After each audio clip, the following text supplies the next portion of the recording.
This is exactly right. The Hulu original series Furious is now streaming on Hulu and Hulu on Disney+.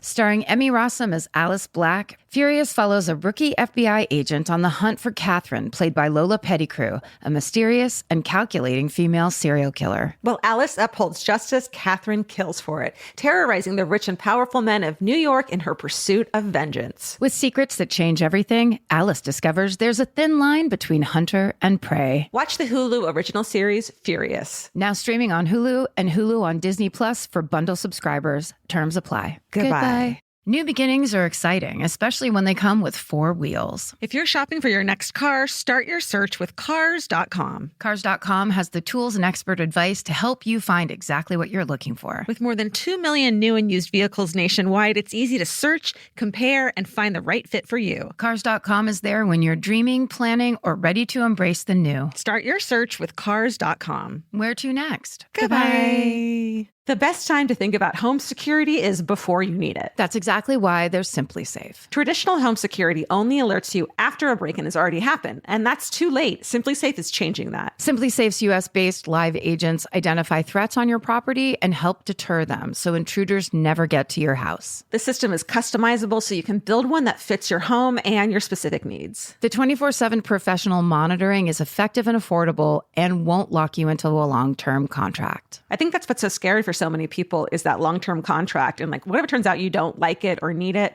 but they don't have that because they know you'll like it and you'll know that you need it and feel so much safer when you have it. Like at this point in my life, I would never go without a security system on my house. I just feel safer with actually having Simply Safe around. There's a whole staff at Simply Safe that's waiting to talk to you and help you out. Right now, you can get 50% off your new system by visiting simplysafe.com/MFM. That's half off at simplysafe.com/MFM. There's no safe like Simply Safe. Goodbye.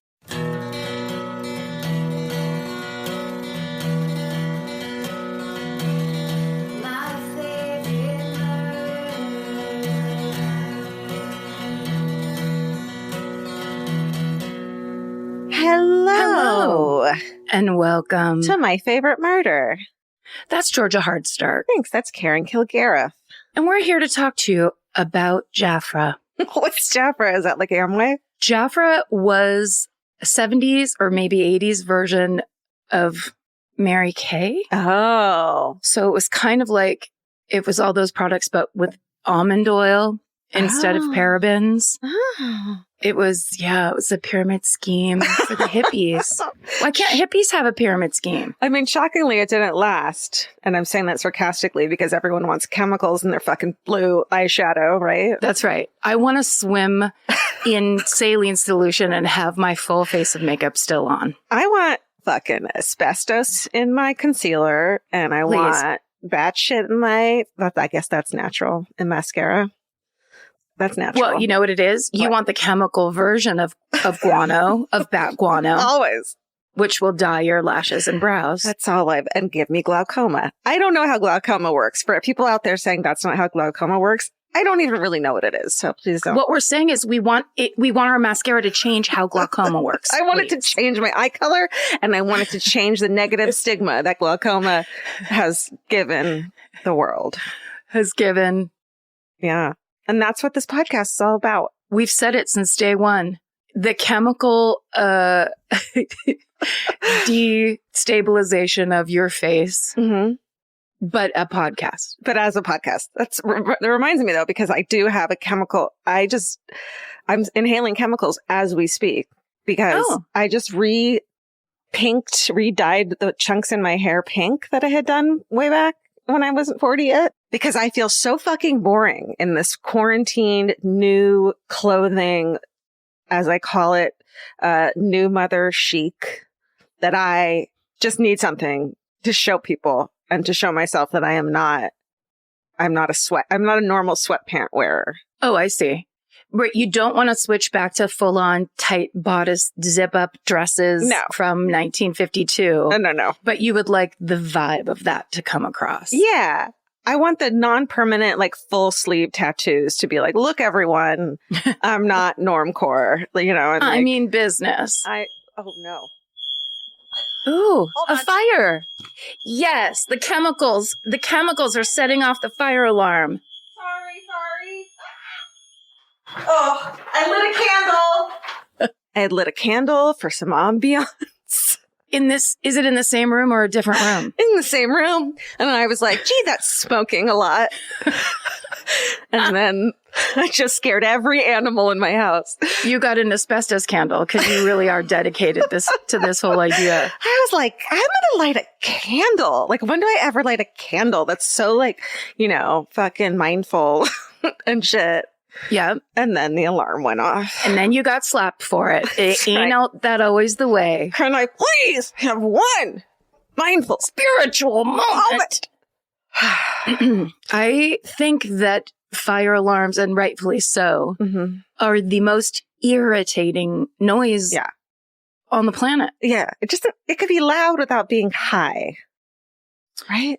Yeah, it's like a chirping. It's like the most aggro bird. Does it have to scare the cats is my question. The cats are the ones that are going to wake you up when there's a 4-alarm fire taking place in your house. I'm fine. I have 3 cats. You will be woken. How's Hawaii? You just got back from Hawaii. Shit, dude. It was like a last minute trip. My friends were already over there. Mm-hmm. It was super fun. I truly, it wouldn't look like it. Like, I don't have any kind of like a patch of pink to indicate this. I am such a believer in like the healing power of the ocean and salt water and just getting knocked around. 'Cause the waves were pretty strong. The day we got there, we're like, well, we have to get in. Yeah. But the second we got in, I was like, I'm getting out. Yeah. I can't with I can't. And then that was the first day we went to the beach. The second day we didn't get in at all. It was that. And there was also a riptide.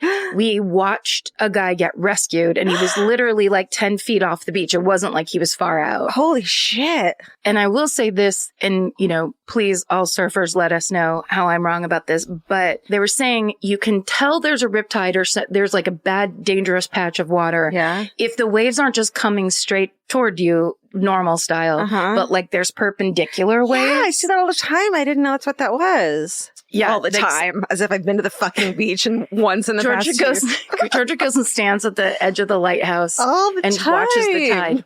Yeah, every night. No, it was really weird, and it was also, you could tell people were like, it didn't seem bad. Yeah. And then suddenly they were stuck in a thing where they just couldn't move forward. Worst nightmare. Yeah. And our last day at the beach, me and Adrian got stuck in it. No. Yes. But it was this weird, it was really funny where you're not, at first we weren't scared because we were just trying to move down the beach, but in the water. Tell everyone what your arms are doing while you tell that part. I'm doing little like marchy arms because that's how we were past our waist in the water, but we were like, it's like walking down the beach with your butt covered by the ocean. Got it. It was great.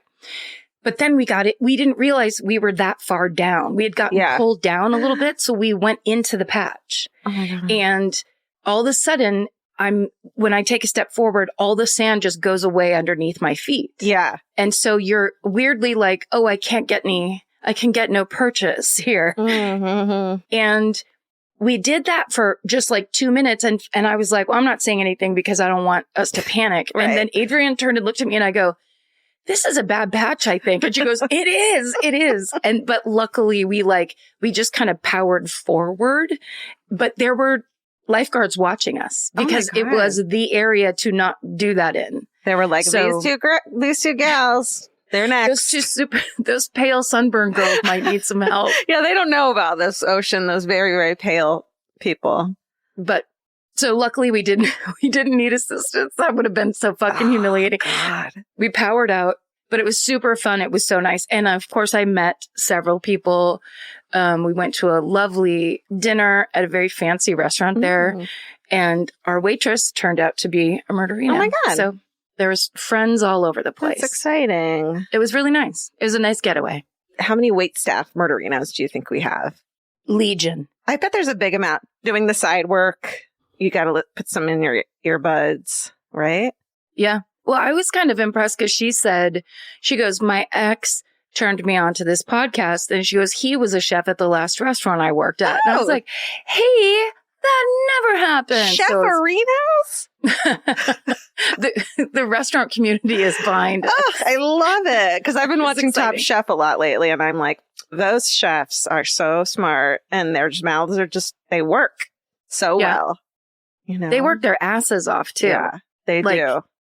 No. It was, it's pretty impressive when literally if I cut up an apple, literally 8 out of 10 times I will cut my finger.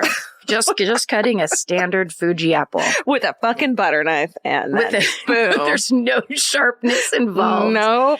You cut your finger on the apple and you're like, well, how does that even happen? I am once again defying physics.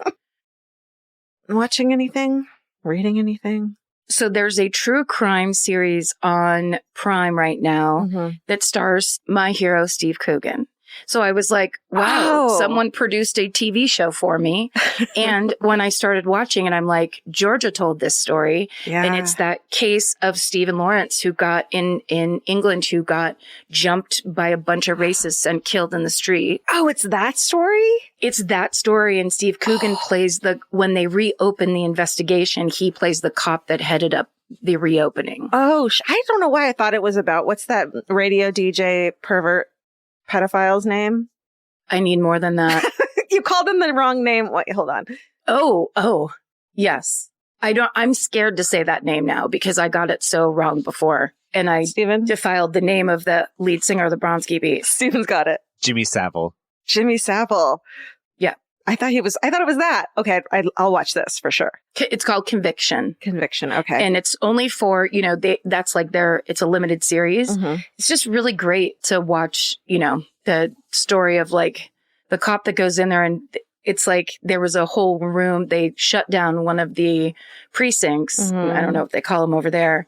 And there's a whole room of boxes of evidence and stuff that hadn't been processed or even looked at. Yeah. And he, as this older cop, was just like, why? What's the problem? But it was corruption. That's good. I'll give you a hint. Spoiler alert. There's corruption. Wait, what? Yeah. Cool. How about you? I don't know. We've just been watching we've been doing the like Top Chef stuff. And then that's it. Like, it's just been boring around here. Yeah. Any podcasts? No, just like mystery books that aren't that great, like listening to them that are like fine. And then the twist is like, yeah, I guess that, but it was still satisfying to like have something to listen to while you dye your hair, Yeah, always. Oh, I was going to say, and this was from a little while ago, but the HBO Max series Black and Missing won a Spirit Award. Oh, wow. So if people haven't watched Black and Missing, you absolutely have to. It's critically acclaimed, it's award-winning, and it's very important, and it's all those stories that we never hear about. Awesome. Oh, remember how I told you 2 weeks ago, a million years ago when we recorded, about how I asked Vince to get some survival packs? Yeah. And I just tasked him with it because I couldn't fucking deal with it. And like, we talked about the bucket and like freeze-dried food and shit. So a week later, a bunch of survival shit shows up at my house, like packet, sent to my house. And I open it and there's like a survival backpack for like 3 days. And there's an animal pet survival backpack. And then there's one for each of our car. And I was like, oh my God, Vince, you did it. Thank you. And he was like, I didn't do that. I totally forgot about it when you told me, because I thought you were being crazy. And it turns out my mom and my stepdad, John, for mine and Vince's wedding anniversary, I hadn't even mentioned it to her, sent us a fucking, like, what do they call it? Survivalist. What do the crazy people call it? End of worlders. What do they call it? Doomsdayers. Preppers. Preppers. Sent us a whole preppers pack, including one for Cookie, which I was just like, I know you're doing this for a different reason than I am. And like, we could fight about this, but I am so touched. No, you don't have to fight. You can just take it right on face value and walk away from that. I did. I was just touched. Because also, it's like, hey, you guys are related. Yeah. You're both worried. And it's like, well, I think something might happen too. So we're at least on similar pages. I just think that it's for a different reason than she thinks. But then I get an email that tells me that they heard the podcast and about the survival thing and like how expensive those buckets of freeze-dried food is. And it turns out one of our listeners has a blog called Unprepared about being prepared and has a whole article that they wrote about how to do it on a budget. Oh. So you just get your own fucking bucket. You go to the fucking dollar store and this is what you fill it up with and they tell you what to do. Oh. So I was just like, I love that. And then all these articles or these blog posts they do about like matters of concern this week about the fucking gas prices and start your own victory garden. So it's good that there's someone parsing it and being like, I pay attention to this all the time. Yeah. Here's like the idea of a victory garden is a great fucking idea. Absolutely. It's like, and that's also like, what do you actually need? Because he was saying that, I got one of those bags that are sold by the fucking people who are those people telling you to freak out. And it's just a bunch of stuff you don't need. So here's what you actually need. And here's where you can buy it and put it together yourself. How to think like a prepper, it's like stuff like that. So that is unprepared.life, I guess is the new thing we need to get. My favorite murder.life now. .life. They had to start a new... What about .org? Yeah. I feel like even if you're not a charity, you should be able to use it. Definitely. That is what this podcast is about. Glaucoma and orgs. Yeah. This is why we're here tonight. Should we talk about a little biz? Yeah. Well, guys, there's a whole network of podcasts that you can listen to once you're done with this one. And we'll just give you a couple highlights of shows that you might want to scoot on over to. Like, for example, over on I Said No Gifts, Bridger Weinegar actually has Paul Rubens. That's right. Pee Wee Herman is on I Said No Gifts this week. One of my celebrity crushes, and I am just totally obsessed with him. He is a hero. He's a hero. And then to celebrate the 100th episode of Bananas, Kurt and Scotty are joined by comedian Bridget Everett, whose new TV show Vince and I are watching. It's called Somebody Somewhere. It's so beautiful. It's on HBO. She's just such a joy and talent. I'm obsessed with her as well. If you've never seen Bridget Everett live, it's truly one of the best experiences I've ever had in my life. She is an unbelievable Broadway level singer. Yeah. But she's also really one of the most original voices I've ever watched. And one year at San Francisco Sketch Fest, I had to follow her. So she goes out and is singing, I'll make you feel like I'm the only one. And she's singing fucking a full Rihanna. She's blowing the room out. Yeah. And then I come out there with my dumb guitar. And I literally wanted to be like, I don't want to do this anymore. How about she comes back out, does the same thing again, and you can go to the green room. Whoever figured this lineup out, you really didn't think about acoustically, what music sounds like. But Bridget is truly, watch her show. But also, if you have the opportunity, you have to see a live performance of hers. It will change your life. That's right. Oh, over on I Saw What You Did, Millie and Danielle I love are doing 2 classic body swap films. They're covering Big and 13 going on 30. So you got to be there for that. And then we're in greatest hits mode at the merch store. The Here's the Thing merch has been restocked in a bunch of styles and colors. So if anything was sold out that you wanted, just go to myfavoritmurder.com, go to the store. And then I also wanted to mention last week on our Jake Brennan crossover episode where he tells us his hometown, he emailed us after and just wanted to let us know one little bit, which is that he forgot that when he was in the room with the escaped convicts, when they came on the TV, that one of them had a bullet in his leg at the time from escaping. So I feel like it's important. Jake, how do you forget that detail? Jake. It's pretty crucial. I mean, in that crazy story, though, it's like there's so many crazy things happening that I can understand missing a bullet in a leg. Who knows? One was shot and bleeding. Sorry, it slipped my mind. Bullets were in the room. Such a fun episode. It was so delightful to talk to Jake Brennan. Yeah. I love that guy. He's so great. He's the best. The Hulu original series Furious is now streaming on Hulu and Hulu on Disney+.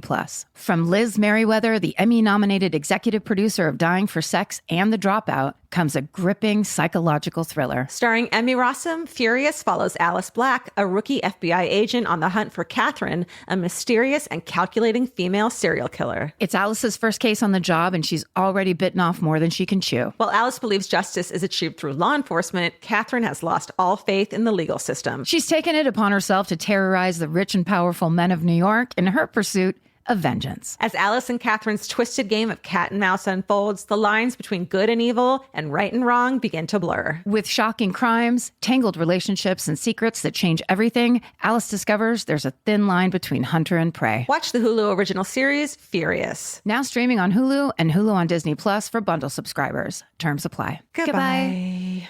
In the summer, healthy habits are easy to keep. Until you leave the house. You walk out the door, and the next thing you know, you're barefoot and feral in a gas station candy aisle. That's why Kachava makes it easy to maintain your routines. Kachava is an all-in-one nutrition shake, and now it comes in new travel packs. Every packet gives you a simple shake with protein, fiber, vitamins and minerals, greens, probiotics, omegas, electrolytes, and more. They're easy to toss into a bag, easy to take on the road, and a simple way to stick with your normal wellness habits, even when your schedule changes. Man, that Kachava matcha in the individual packs is like my dream snack. It's exactly what I need and want in between the not great meals I'm eating for lunch and the snacks I would have had anyways that are terrible for me. Like, this is something I feel like I'm treating myself when I take. You're treating yourself to vitamins, fiber, all these things that your body really wants and needs and kind of craves that it does seem like it takes a big effort to get. So now you're getting it all in one packet and in a little drink you like. Take your daily ritual with you. Go to Kachava.com and use code MFM for 15% off your first order. That's Kachava,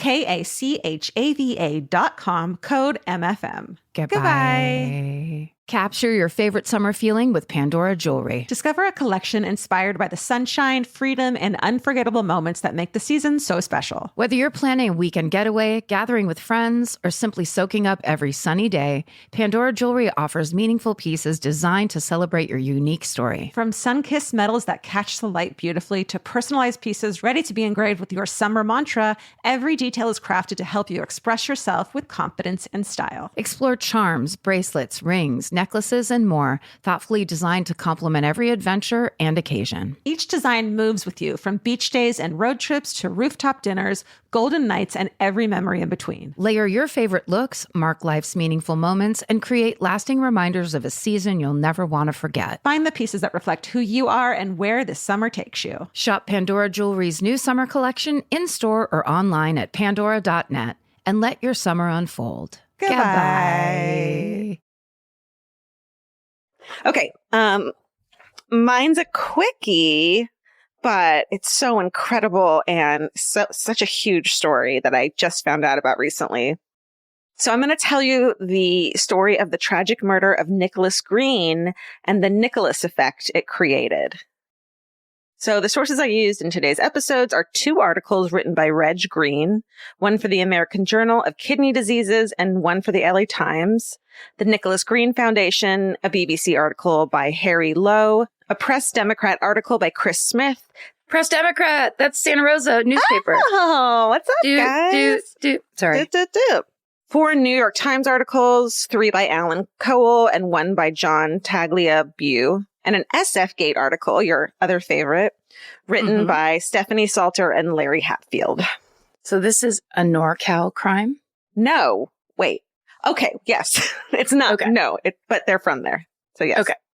So September 9th, 1987, Nicholas William Green is born in San Francisco. And then 3 years after that, his parents, Reg and Maggie, have a daughter, Eleanor. So the Green family lives in Bodega Bay, California. It's near you, right? Yep, that's right. Directly across from Petaluma on the coast. Is that the one where you get car sick driving there because of the smell of fish? Bodega Bay is the reason I can't eat fish of any kind. And it's also where they shot the downtown scenes from the movie The Birds. Oh, idyllic. Yeah. Except for to Karen and her stomach. Except for the fish smell. Yeah. That's just at low tide. Sorry, go ahead. Oh, we talk about tides a lot in this episode. Oh, yeah, we're back on this, our favorite topic. That's right. So, according to Reg, Nicholas is, quote, a kindly boy who always looked for the best in things. So when you're with him, you always want to be your best. Nicholas has, quote, calmness and forgiveness that makes you want to be the same. So he's an imaginative and theatrical kid. He's the type of kid who will intentionally play with the kids who have been shut out or ignored. So a really sweet kid. So when Nicholas is 7 years old, the family takes a trip to Italy.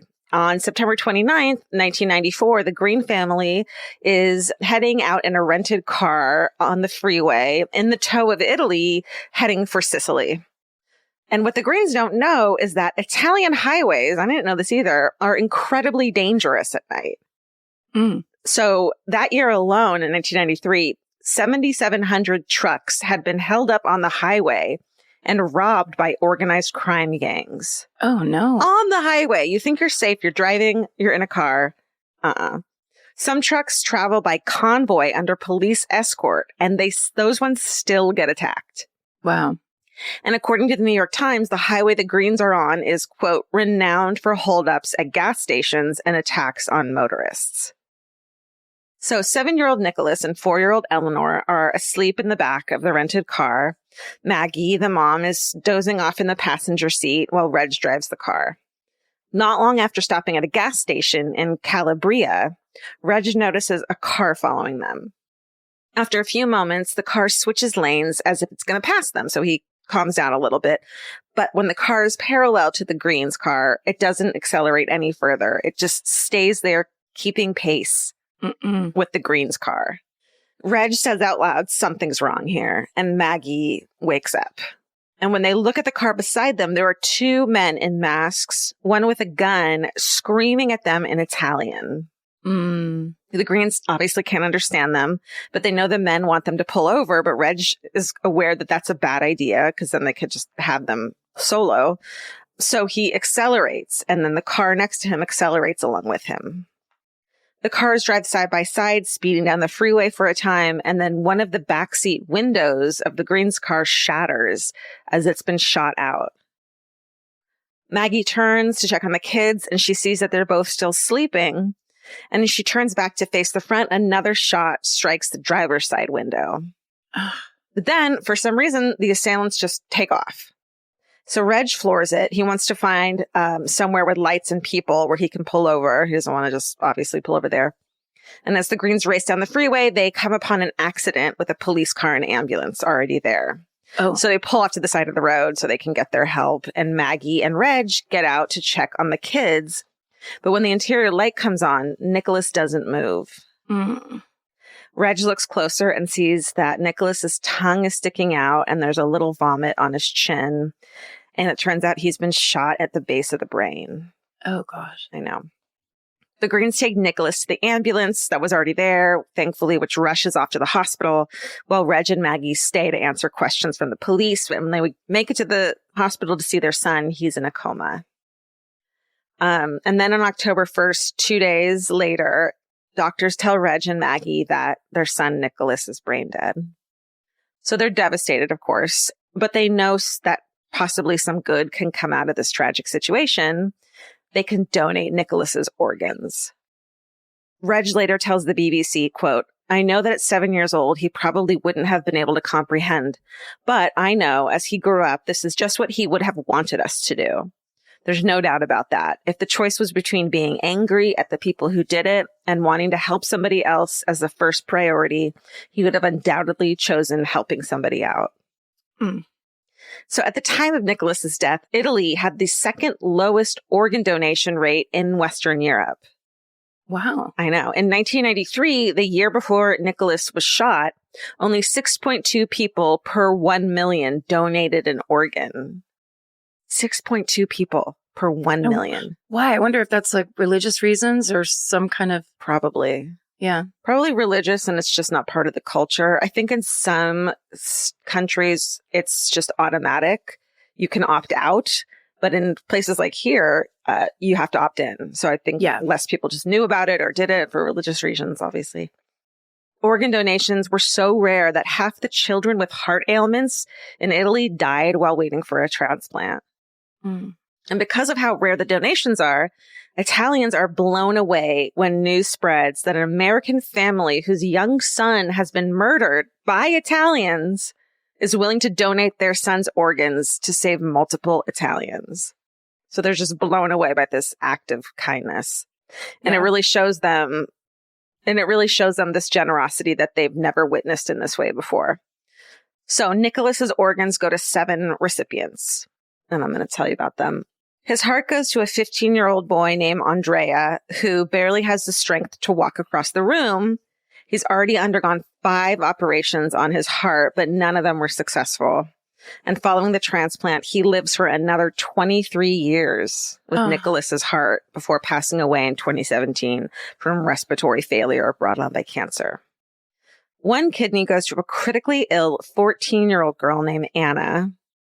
The other kidney to a critically ill 11-year-old named Tino. His liver goes to a critically ill 19-year-old named Maria, who's in a coma from liver failure. Oh. After the transplant, she, quote, quickly bounces back to health. And later she becomes an organ donor advocate. And 4 years after her transplant, she has a son who she names Nicholas. And he goes on to serve in Italy's Navy. You're gonna cry now. That was a little bit. I mean, this is a real, you need one person to set the example and people are happy to follow suit. Totally. His pancreas goes to a critically ill woman named Sylvia. One cornea to a woman named Dominica, who had never seen her son until she received the transplant. So he gave her the gift of sight. And the other cornea goes to a young dad named Francisco, who's going blind. Wow. So following Nicholas's death, Italy's donation rates soar. And within 10 years, the rates are at 20 per 1 million. So from 6.2 to 20 per 1 million in 10 years, which means they've tripled, an increase greater than in any other country. It's never tripled before. And it wasn't just Italy that sees an increase. It happens everywhere. And it's coined the Nicholas effect. The Greens later get to meet at least 6 of the donor recipients. Reg later says when he met them, quote, the effect was overwhelming. Most of these people had been on the point of death, and that's when it hit you for the first time, just how big a thing this was. There was also a sense of how the parents and grandparents would have been devastated. You got the feeling there were many more people involved whose lives would have been much poorer if we hadn't saved them. So back to 1994, Italian police are desperately trying to find the people who killed Nicholas. The public is so ashamed by the lawlessness of the murder of a young boy visiting on holiday. And they're not sure of the motive, but they assume it's mistaken identity. The assailants possibly had mistaken Green's rental car for one that had been delivering jewelry to stores in the region. And it's possibly and probably mafia related. Authorities interviewed more than 1,000 people until on November 2nd, 1994, when Italian police tracked down the killers, 21-year-old Francesco Messiano and 26-year-old Michele Iannillo. So after initial acquittal, blah, blah, blah, the men are found guilty at a second trial.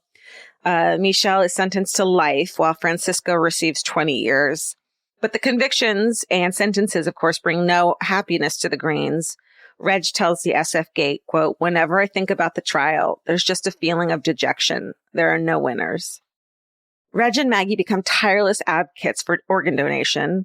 They create the Nicholas Green Foundation. They travel the world, including twice a year to Italy, guest on television shows, write numerous articles, and Reg even writes 2 books and more to spread awareness of organ donation and how many lives one person's death can save. They also helped make Nicholas's Gift, a made-for-television movie that came out in 1998 starring Jamie Lee Curtis and Sir Alan Bates as Reg and Maggie. Nicholas's story touched millions of people, especially in Italy, and at least 136 places in Italy are named after him, including schools, parks, streets, and squares, monuments, even a bridge. They were all so touched by this story.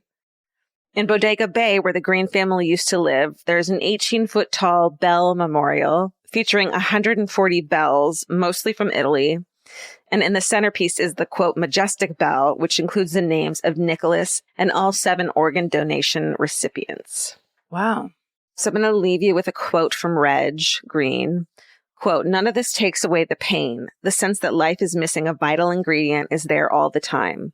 But donating does put something on the other side of the balance. For the rest of our lives, we donor families can feel proud that our loved ones saved someone in desperate need when no one else in the world could. And if you want more information on organ donation, go to organdonor.gov. It's like such a simple thing to do. I did it at the DMV. You just check yes on when it says donor when you're getting a license. It's so important. So that's organdonor.gov. And that is the incredible story of Nicholas Green and the Nicholas effect. That's that's amazing. And it is kind of mind blowing when people just don't make that effort when it could. There's no effort to it. Yeah. It's literally checking a box and you could save multiple lives. I think it's such a taboo. It felt like a taboo subject. Like when I first got my driver's license, I didn't check it because I was like, I don't know about that. That's, scary. It's a scary thought. You want to think of, your casket and your grave and people having a place to visit or whatever. But as I got older, I realized like, I don't need this fucking thing when I'm done with it. And like so much better to give someone else a chance, Yeah. So I am proud to have that sticker on my driver's license. Yeah. And you also still will have, here's the good news. You'll still have a casket and a grave. I'm good. Bury me in the woods. You know what I mean? We're going to put you in an urn. And feed me to my cats. We're going to put you right out into the tides that you love so much all your life. Those tides, I can't stay away from them. Please put me into the rip current when I go. That was great. Good to know. Good point. Relevant. Thank you. And then I was thinking that if anyone has a hometown or a family story or a personal story about organ donation that affected them somehow, please write those in to myfavouritemurder@gmail.com. Wouldn't that be interesting? That's a great idea. Yeah. Cool. It's like a survival story. Because also, Totally. there's people who donate kidneys and stuff. Yeah. It's like a lot of people do that. Yeah. Bone marrow. Totally. Yeah. The Hulu original series Furious is now streaming on Hulu and Hulu on Disney+.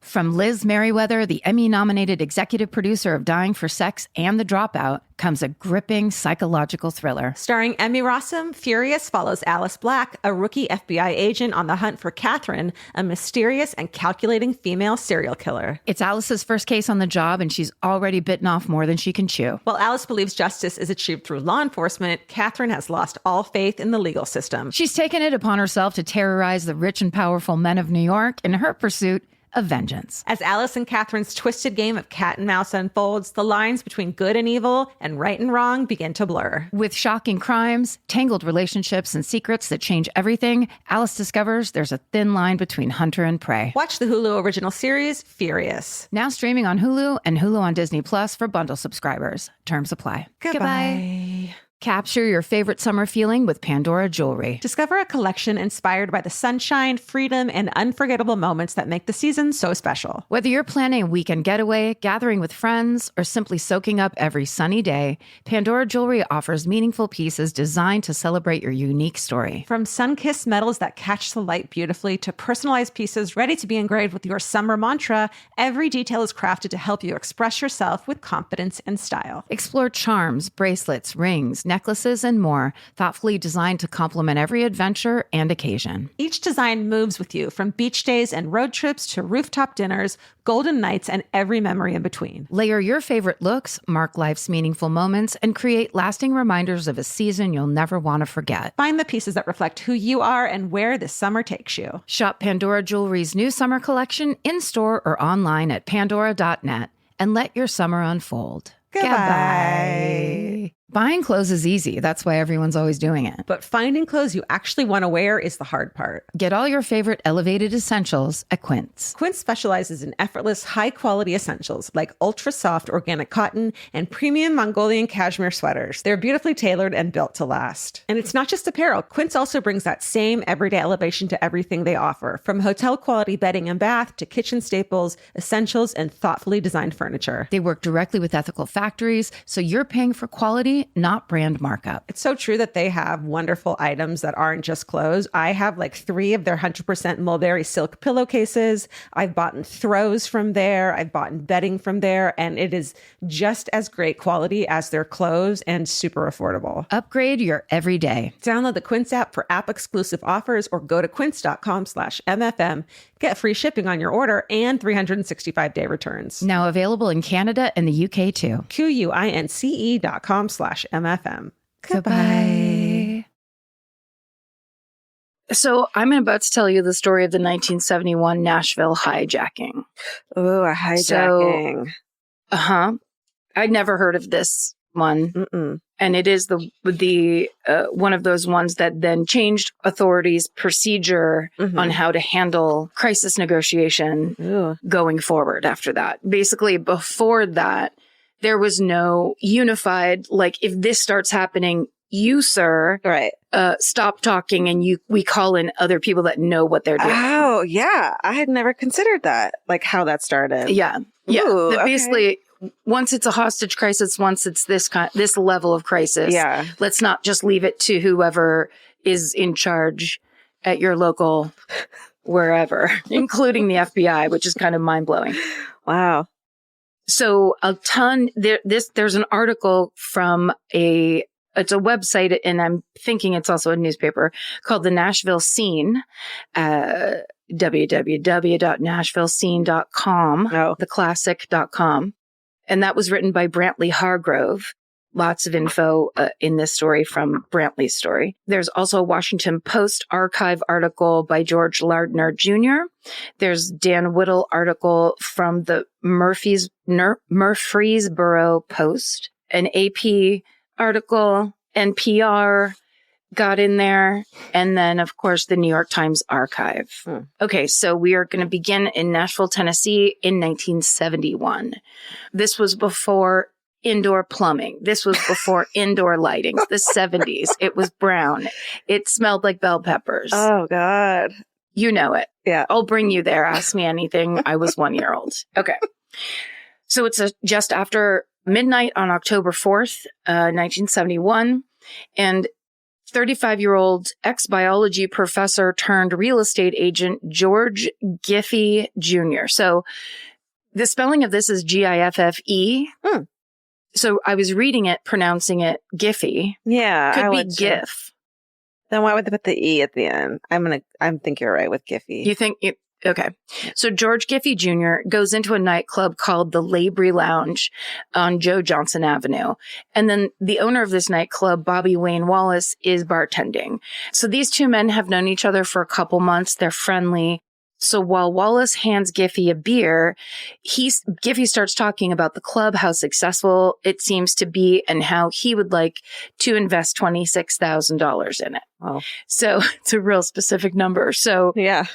in the months that Bobby Wayne Wallace has known George Giffey, he has noticed he's kind of a schemer. He talks a lot, not a lot of action. So he kind of brushes off this offer, doesn't really take him seriously. Yeah.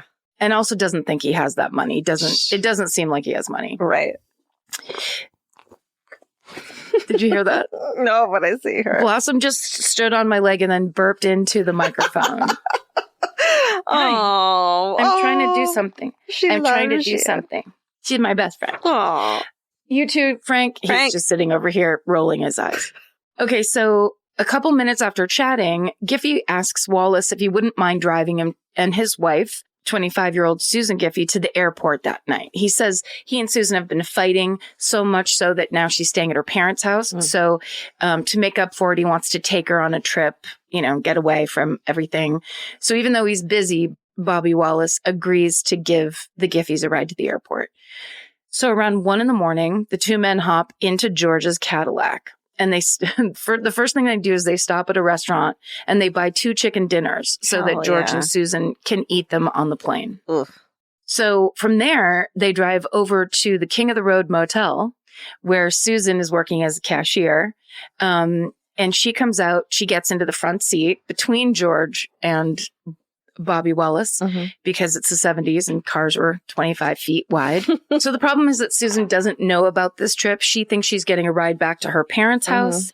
So when the car drives past the parents' house, Susan starts screaming, asking what's going on, screaming and cursing. Okay. So despite her protests, George has Wallace keep driving to the Nashville airport.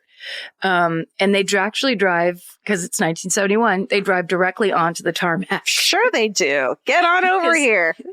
He has chartered a small private plane. Oh. So apparently back then, if you chartered a small private plane, you just got to go onto the tarmac. Yeah. Now it's about 1:30 in the morning.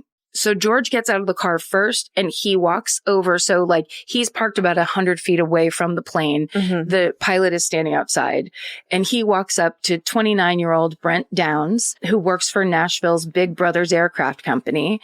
Brent got a call to pilot this flight in the middle of the night and he didn't want to do it, but his son at home is 18 months old and his wife Janie is pregnant with another baby. So they could definitely use the money. So he took the job. So George tells Brent Downs, the pilot, that he's a doctor and they have a female patient with them who needs to be treated in Atlanta as soon as possible. So as they're sitting there discussing the flight details, Susan tumbles out of the car and Bobby Wallace kind of gets out behind her and she runs up and is shouting to the pilot, to Downs, "I'm being kidnapped. Don't believe what they say."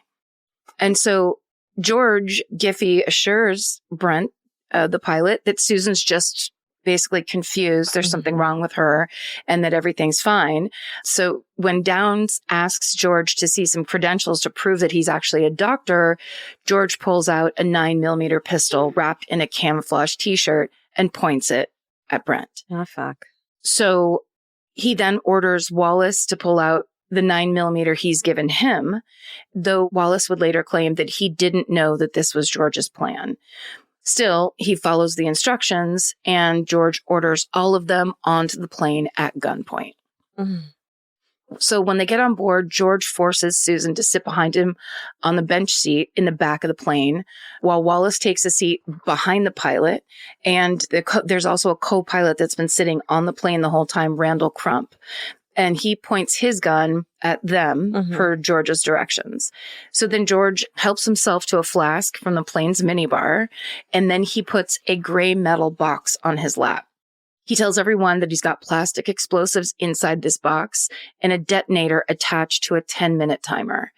He resets the timer every 10 minutes to prevent the bomb from going off, but he makes sure everyone on board knows that he will blow them up at any second and can. He claims that he's working mission for the CIA.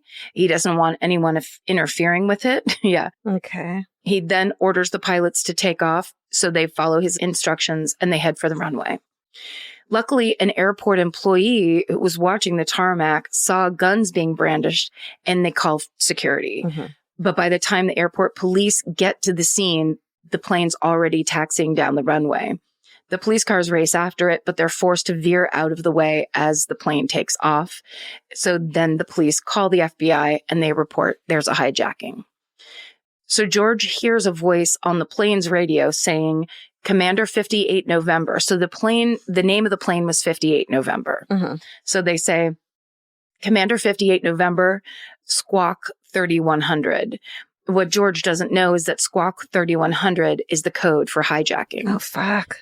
So Downs picks up the receiver and he responds by saying, "Okay, squawking 3100, which is him basically confirming, yes, we're being hijacked. A voice from the ground control comes through again as the plane flies off into the dark, and they just say good night.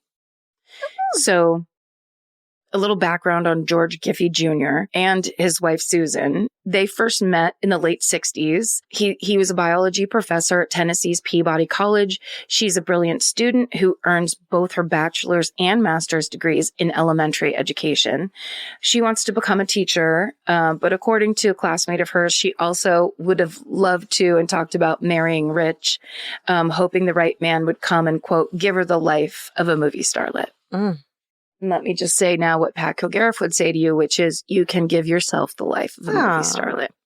George is 10 years Susan's senior. He's already married and he has a daughter. Oh. But George and his wife have financial problems. She's accused him of adultery already. So eventually she takes their daughter and divorces George.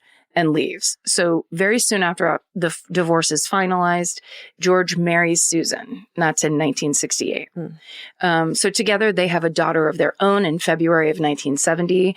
They name her Susan as well, which is a fascinating tradition that I know. I actually know people who are named, girls who are named after their mother. Interesting. Confusing, probably. A little. Yeah, or just like, it's just out of the ordinary, but then you go, no one blinks an eye. No one blinks an eye, and men do it. So. Yeah, but also like, how about you give your kid their own fucking persona and personality? Yes. Yeah. How about some line of demarcation that says, I'm a new version. I'm a different human than We're you. starting over here. Yeah. So this marriage also, not surprisingly, quickly turned sour. George has left his professorship at Peabody to try out some get-rich-quick schemes. So first he sells cheap suitcases. That doesn't do it. So then he gets involved in some oil scheme that runs through Texas. That doesn't do it. He also got into a scheme involving sand and gravel sales. None of these pan out. These are not the get-rich-quick schemes he thought they were. Who'd have thunk? Yeah. He also is failing to provide financially for his new family, so tensions grow and the fighting begins. So it's basically the same pattern over and over. Kind of what's unspoken here is clearly George has mental illnesses of some kind. So I don't know if they were less pronounced when he was younger, but they're the thing that kind of grows as time passes here. So in these arguments that Susan and George have, they lead to separation, with Susan taking little Susan and staying at her parents' house. But George always shows up. He's a smooth talker, and he basically just always convinces her to go back with him, despite her parents' skepticism. Yeah. But in the months leading up to the hijacking, which was in late 1971, George and Susan's arguments had turned violent. George was seen with scratches on his face. Susan seen missing clumps of hair out of her head. Yeah. Oh my God. Awful. So she leaves him once again, and this would be their 8th separation. And this time she tells her parents she's gone. It's over for good. She applies for a teaching job, but to make money in the meantime, she takes the cashier job at the King of the Road motel.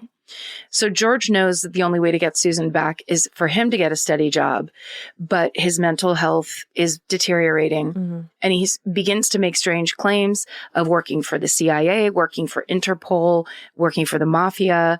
He also tells some people he's a warlock. So things aren't good. Yeah. No offense to the warlocks out there. Sure. We know you're powerful and great. Ditto to the mafia, too. The mafia. I'm not trying to insult anyone here. Look, all we want to do is not insult people. Yeah. You know that about us. Right? That should be the given. So about 2 weeks before the hijacking, George goes to visit his father, George Giffey Sr. Everyone named after themselves here. Use the same names for the rest of your lives. And George Sr. can tell the pressure of the financial and marital problems are weighing on his son. So when George Jr. asks his father for another loan, which he's done multiple times in the past, George Sr. levels with him and says, son, if you don't get this is a quote, son, if you don't get this thing settled, something tragic is going to happen out of it. Your daddy's been in the army. You can't operate under pressure for a prolonged period without something happening. End quote. So he was right. Dad knew. The afternoon of October 3rd, George Jr. shows up at Susan's parents' house looking for her. But because her parents won't allow him in the house, that's how bad it's gotten, Susan goes out into his car to talk to him. And Mrs. Lackich, which is Susan's maiden name, she watches through the window. And they basically, the discussion, which is about George giving her money for the kid and for them, to be okay, it escalates into a fight. And when Susan tries to get out of the car, he pulls her by her arm back in. And that's when Susan's mom comes outside with a potted plant and threatens to smash it over the car if he doesn't let Susan go. Oh my God. He lets her go. He drives off. And then about 5:00 that evening, George calls Big Brother's aircraft company to charter a jet.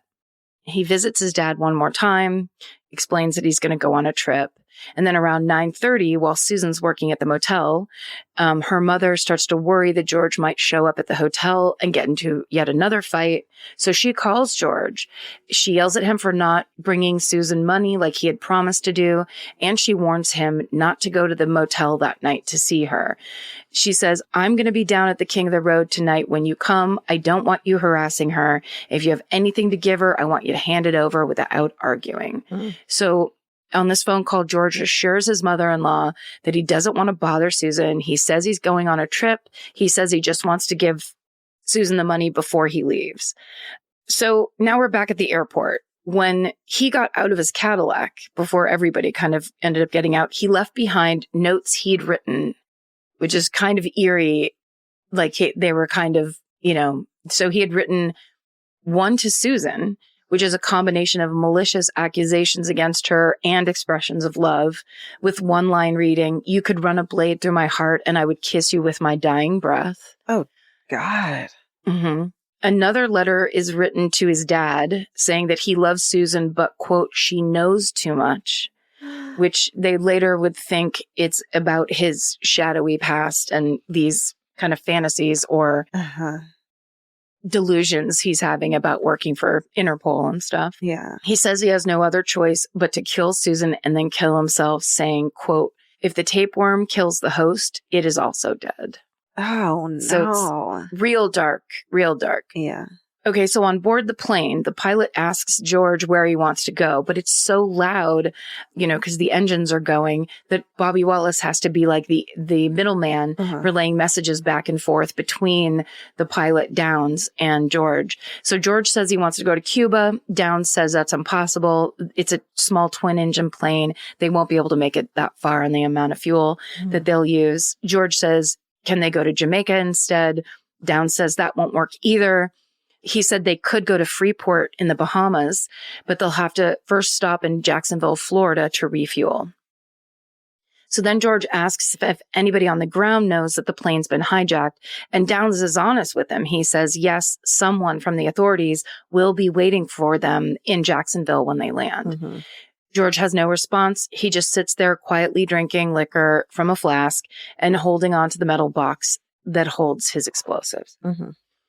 Meanwhile, back in Nashville, Susan's mother is up. She's worried, and she listens to a police scanner.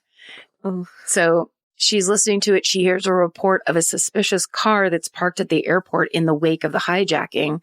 And when they read out the car's license plate number over the scanner, she recognizes it. It's the license plate of the car that belongs to her son-in-law, George. So she immediately calls the police.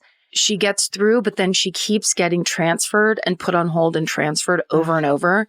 She finally reaches a sergeant around 3 a.m. She talks to him about the plane hijacking, and she asks if there was a girl with the hijacker. The sergeant tells her yes, with long brown hair. And Susan's mother now knows that it's her daughter on the plane. She tells the sergeant everything she knows about George, that he's, quote, a psychopathic liar and a neurotic, unquote, and that he's usually armed. But the police never relay any of this information to the FBI agents in Jacksonville. What? So as the plane lands in Jacksonville, the pilot relays George's demands over the radio to air traffic control. So his demands are he wants flotation gear, he wants charts, he wants approach plates for Freeport, and they also need a fuel truck, but he doesn't want anyone to be around except for the person who's doing the refueling. So the pilot, Brent Downs, emphasizes multiple times that no one can be near the plane except for the fuel man, instructing them to, quote, clear the area for at least 200 to 300 yards around the plane to make sure there's nobody around. So the ATC confirms they've received Downs' message and they will follow instructions accordingly. But before signing off, Downs relays one last demand from George. He says, Center, have another unusual request, 2 bottles of scotch, Chivas 12, if you can get it.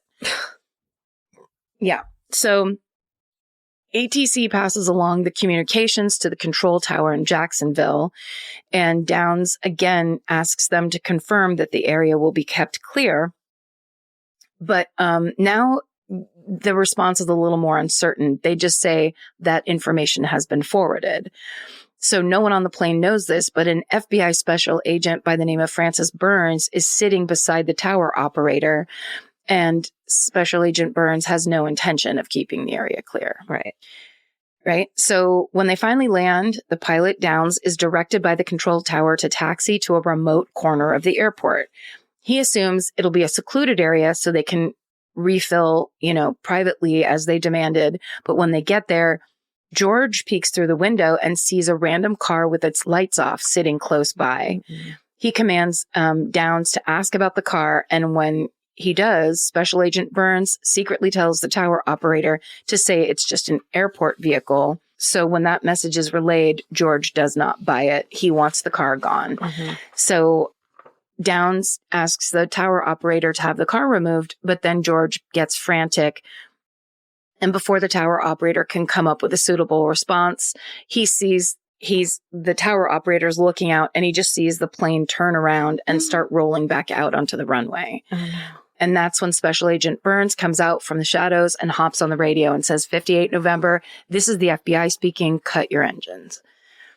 So Downs, the pilot, he stops the plane, but he doesn't cut the engines. Instead, he retracts the plane's flaps, which is hijack protocol signal to let law enforcement know that they need to back off. Oh. So this is according to standard procedure. The pilot is the one with the power to make this decision, but the FBI agents on the ground have no plane hijacking training, so they don't know that's the signal. Oh, no. Yeah, but they sure are calling the shots. Sure are. Get in here. You've never done this before. Come and boss everyone around. Yeah. It'll turn out great. We know better than anyone. Sure. Could we have these jackets? Yeah. So Downs gets back on the radio to let Special Agent Burns know that he'll comply and cut the engines, but they need fuel, and everyone but the fuel man needs to stay back. So there's 2 FBI vehicles positioned around the plane. So the agent in charge, James O'Connor, and a second agent are the ones that are sitting in that closest car that George spotted. Uh-huh. And then 2 more agents, including an armed sharpshooter, sit in the second car behind the fuel truck about 300 yards away. Wow. But when O'Connor hears the request for fuel, he says there won't be any fuel. Oh, dude. So Downs, the pilot, explains that the hijacker has about 12.5 pounds of plastic explosives, and he advises that everyone does what the hijacker says, or they could all die. Yeah. O'Connor thinks that's too much explosive material to be realistic, and he thinks George is bluffing. Mm-hmm. So he doubles down, and he tells Downs that he won't give them any fuel, and that their only options are to fly away or to get off the plane. Oh, so he's making it like an argument. Yeah. And basically handling this the way he would handle, like a fight at a barbecue, right, instead of this highly tense, really serious and like very, very dangerous situation. Yeah. So George asks Downs how much fuel they have left. So Downs lies and says they have about 30 minutes worth of fuel when really they have an hour and a half worth. Because technically that's enough to get them to the Bahamas, but protocol dictates pilots have to have at least 45 minutes of a fuel buffer in case of emergencies. Sure. So Downs continues going back and forth with O'Connor, telling him, quote, "You are endangering lives by doing this. For the sake of these lives, we request some fuel out here, please." Even Special Agent Burns, the other FBI agent that's there, says that he thinks they should just let them refuel and let them go. Yeah. But O'Connor now will not budge. Because he's painted himself into a corner. Yeah. And so he's going to dig in.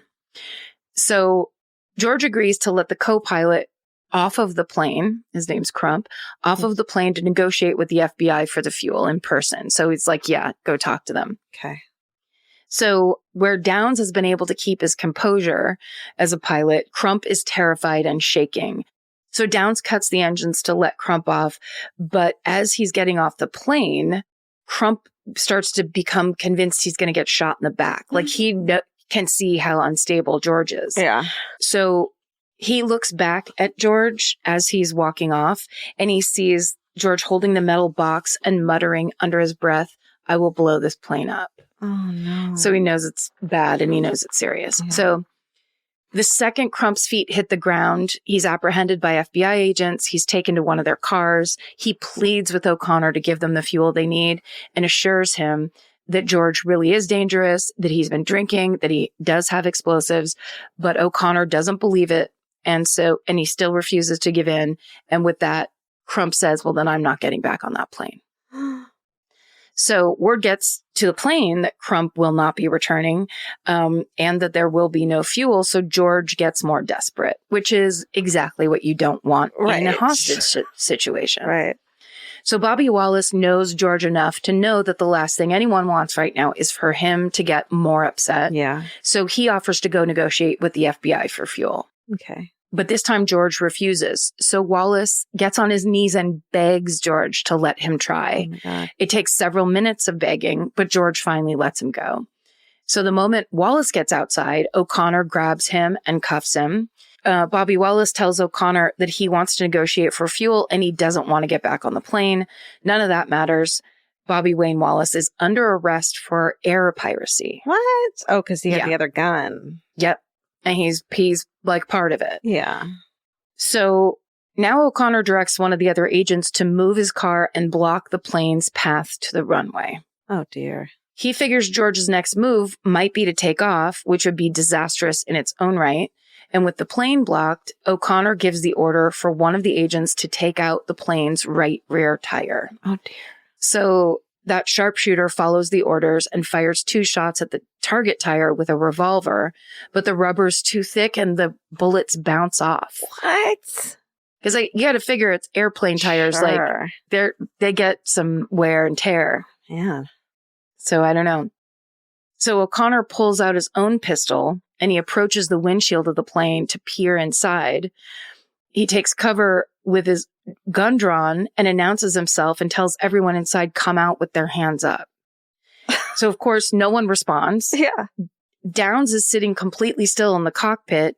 George comes up from behind with his gun. He fires 2 shots past Downs through the plane's windshield, shattering the glass and barely missing Special Agent O'Connor. Oh. So O'Connor runs to the side of the plane. He approaches the door, and as he does, 2 more shots ring out from inside the plane.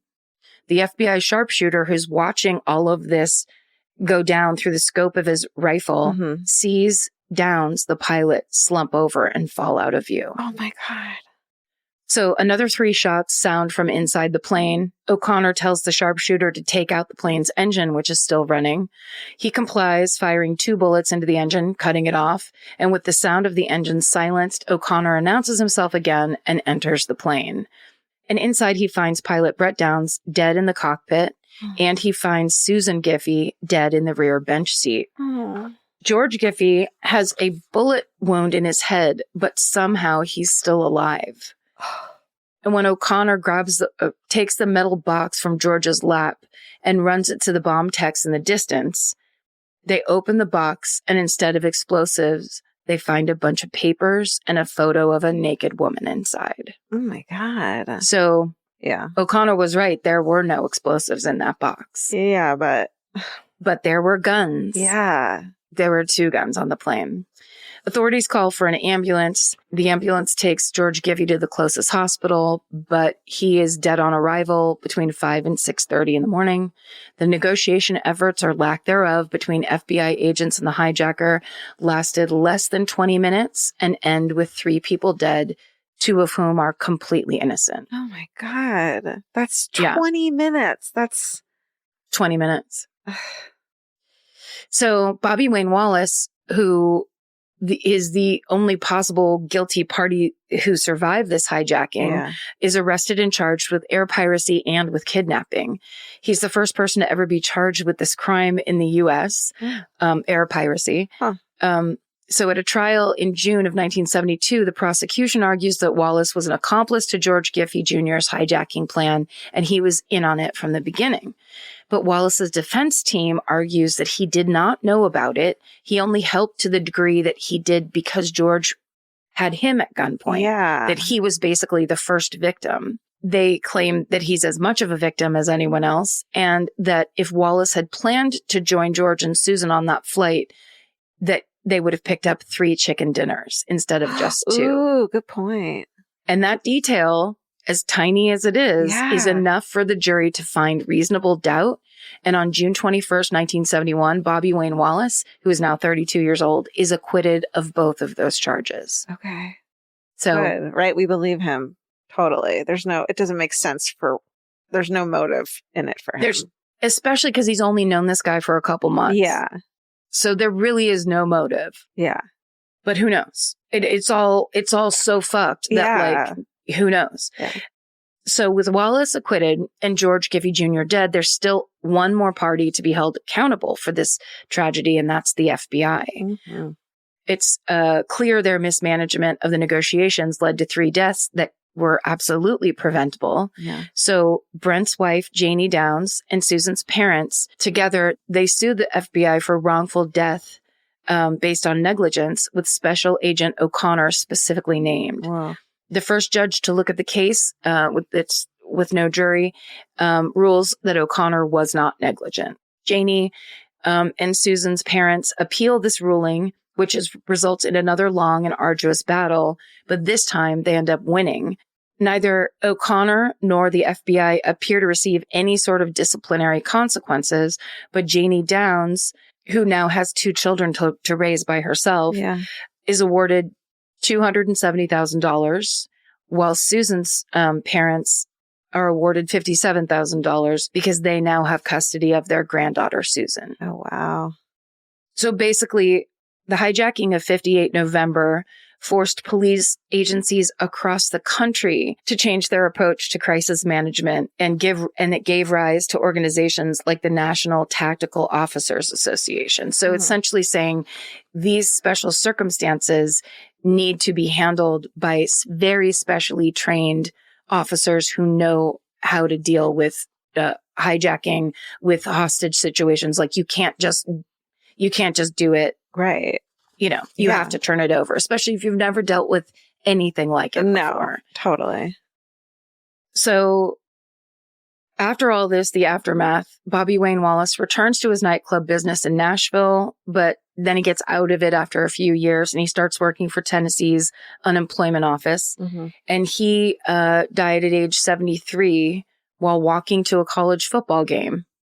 It's kind of random. Mm-hmm. In the immediate wake of the tragedy, Janie Downs is flown to Jacksonville to identify her husband's body. Mm-hmm. And she would later say, quote, "I come from a family known to be strong, but this scalded me emotionally. No one can be prepared for this. Mm-hmm. I'd not experienced anything like this. You have nothing to draw from in such a tragedy of your husband being fatally shot in an actual hijacking." But as painful as this experience is, Janie also says, quote, "I don't have a lot of anger, for I realize Mr. Giffey was not running on all his batteries, so I won't judge him in any way. I'm sorry for his family, and I'm sorry for the family of his estranged wife, who also died in the hijacking." Mm. And that is the story of the 1971 Nashville hijacking. Wow. Never heard of that before. Never heard of it. That's wild. Maybe because it got bungled so bad that like people don't talk about. I'm sure people in Nashville have heard of it. Yeah, I'd love to hear did it just get buried because it was so bungled and that's why I've never heard of it? Maybe.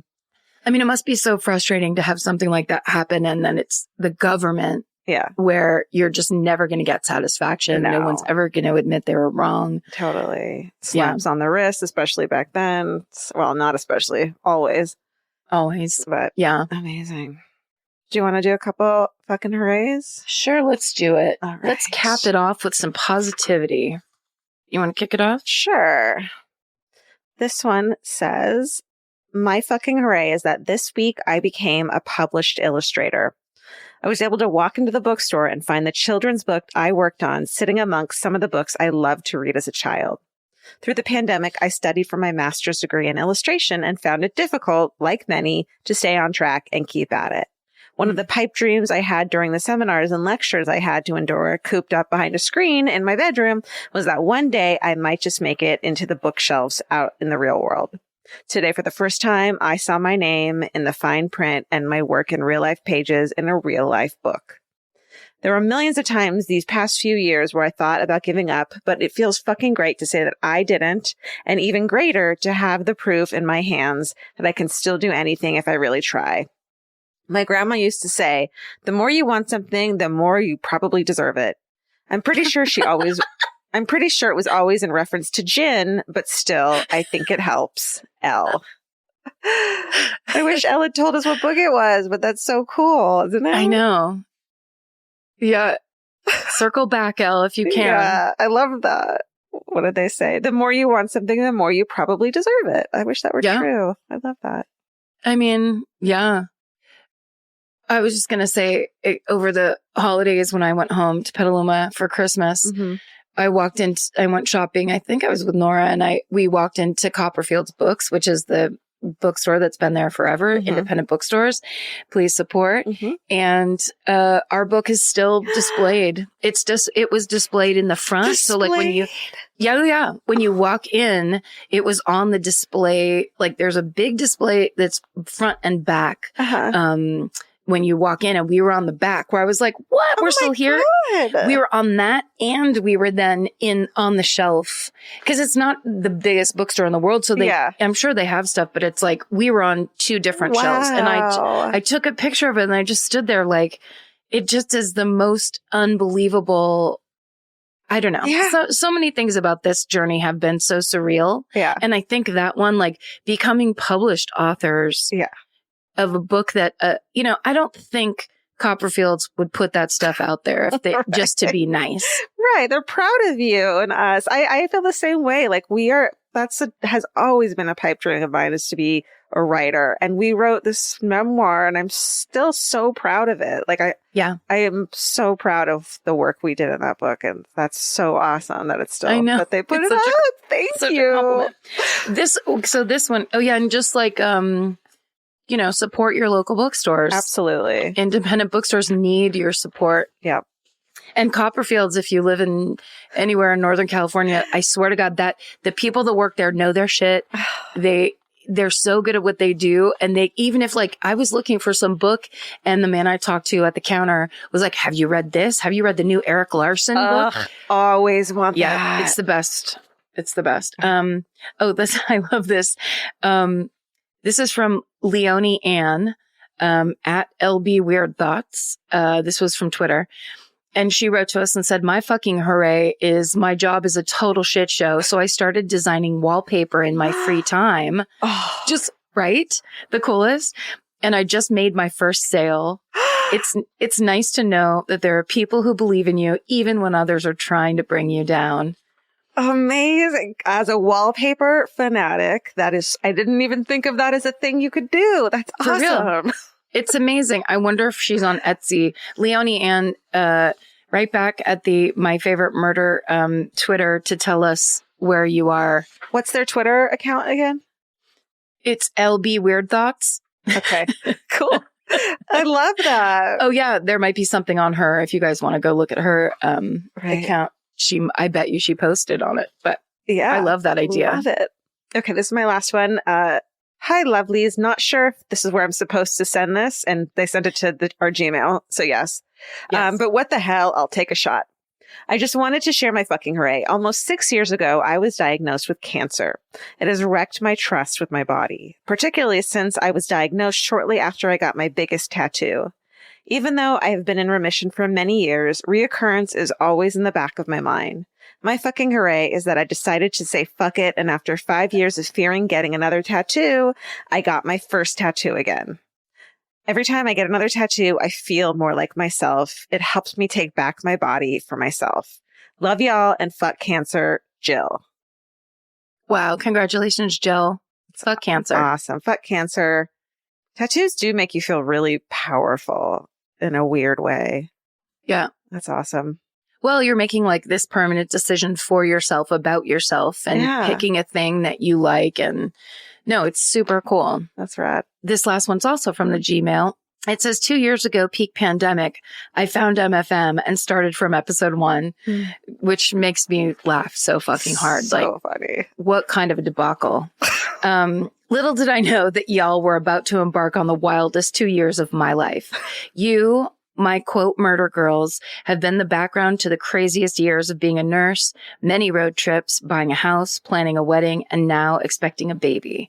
I add on to the hundreds of others who thank you for your openness about mental health, but I'm most grateful that when I get to think back on the best 2 years of my life, I know that you ladies were the constant soundtrack. I don't know what I'm going to do now that I only have y'all twice a week. That's so nice. Isn't that nice? I love it. I don't know. I think you should listen to it on the half speed. Oh, yeah. So it takes longer. That's right. Or listen them backwards, right? Is that a feature yet? You can just we say some really crazy shit that is hidden in the backwards playing of, do you know what I'm saying? Yeah, that's right. Yes. You're saying that Satan is behind all of our works. That's right. It's Satan true. is our friend and our friend of the family and the pod and Friend of the fam. that's right. We've done it again. We did it once more. Thanks for listening, everyone. Thanks for writing in. Thanks for being a part of everything. We love you guys. Mm-hmm. Stay sexy. And don't get murdered. Goodbye. Elvis, do you want a cookie?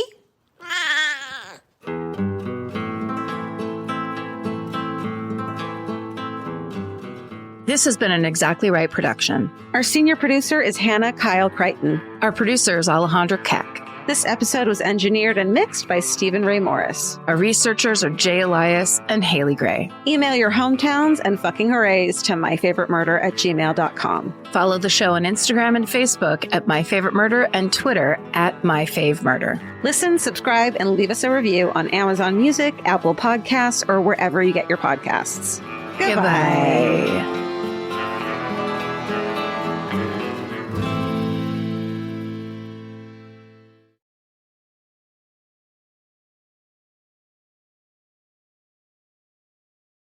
The best time to think about home security is before you need it. That's exactly why there's Simply Safe. Traditional home security only alerts you after a break-in has already happened, and that's too late. Simply Safe is changing that. Simply Safe's US-based live agents identify threats on your property and help deter them so intruders never get to your house. The system is customizable so you can build one that fits your home and your specific needs. The 24/7 professional monitoring is effective and affordable and won't lock you into a long-term contract. I think that's what's so scary for so many people is that long-term contract. And what if it turns out you don't like it or need it, but they don't have that because they know you'll like it and you'll know that you need it and feel so much safer when you have it. At this point in my life, I would never go without a security system on my house. I just feel safer with actually having Simply Safe around. There's a whole staff at Simply Safe that's waiting to talk to you and help you out. Right now, you can get 50% off your new system by visiting simplysafe.com/MFM. That's half off at simplysafe.com/MFM. There's no safe like Simply Safe.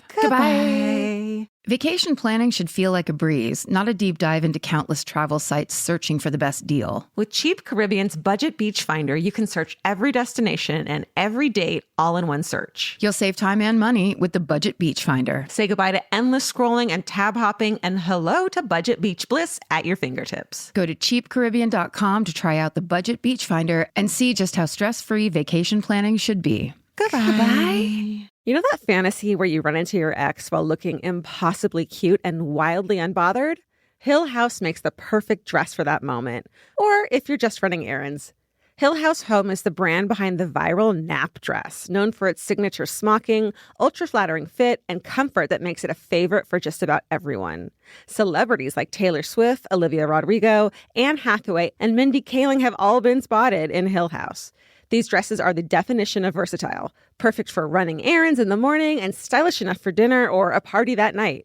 And it's not all they carry. They started with bedding back in 2016, and now you'll find bathrobes, pajamas, children's clothes, and maternity, all with the cutest prints. And it's so true. The hardest time picking out one nap dress because the prints are so dreamy and beautiful. But now that I have it, I'm going to wear it all day, every day. I'm going to throw on my leather jacket at night and look like a total badass. Cowboy boots or cute heels, whatever it is, this nap dress can make it look classy. You look like that classy lady you see at the airport.